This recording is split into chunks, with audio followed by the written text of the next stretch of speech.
Après le temps de l'amour est venu le temps des adieux. Ce jeudi 20 juin au crématorium du cimetière du Père-Lachaise à Paris, les obsèques de Françoise Hardy se sont déroulées en présence de nombreux et célèbres amis. Deux immenses figures de la chanson ont néanmoins manqué à l'appel.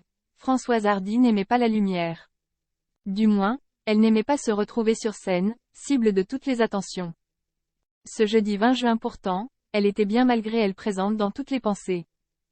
Le rendez-vous a été donné par Jacques Dutronc et leur fils Thomas au crématorium du cimetière du Père-Lachaise à Paris pour l'ultime hommage à la chanteuse, emportée à 80 ans après une très longue bataille contre la maladie.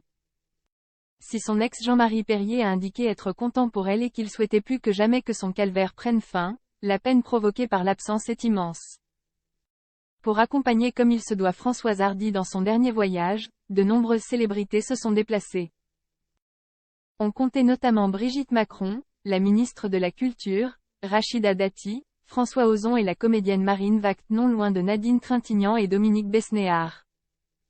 Évidemment, de grands noms de la musique venaient allonger la liste des invités, Julien Clerc, Louis et Mathieu Chédid, Laurent Voulzy, Étienne Dao, Carla Bruni Sarkozy et Nicolas Sarkozy, Nolwenn Leroy, Salvatore Adamo, Sheila, Marc Lavoine et bien évidemment Jacques Dutronc, l'homme qu'elle a tant aimé, père de son fils dont elle n'a jamais divorcé. Jacques et Thomas Dutronc ont fait leur arrivée ensemble, le duo était d'ailleurs accompagné par Sylvie Duval, compagne de Jacques Dutronc avec laquelle il vit dans la maison de Françoise à Monticello en Haute-Corse. Cette dernière a d'ailleurs été alpaguée par des fans à la sortie des obsèques, jouant un rôle clé malgré elle. S'il était plus de 2000 à vouloir rendre un dernier hommage à Françoise Hardy, certains n'ont malheureusement pas pu faire le déplacement.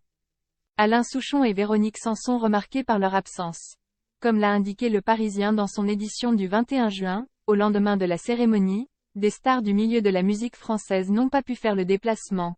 Alain Souchon et Véronique Sanson, pour cause de tournée.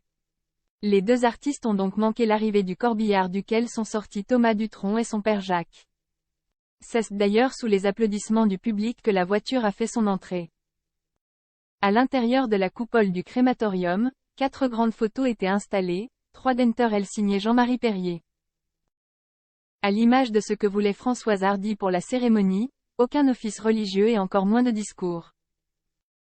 Seuls quelques titres résonnent, entrecoupés par des bribes d'interviews de Françoise Hardy et des bugs techniques.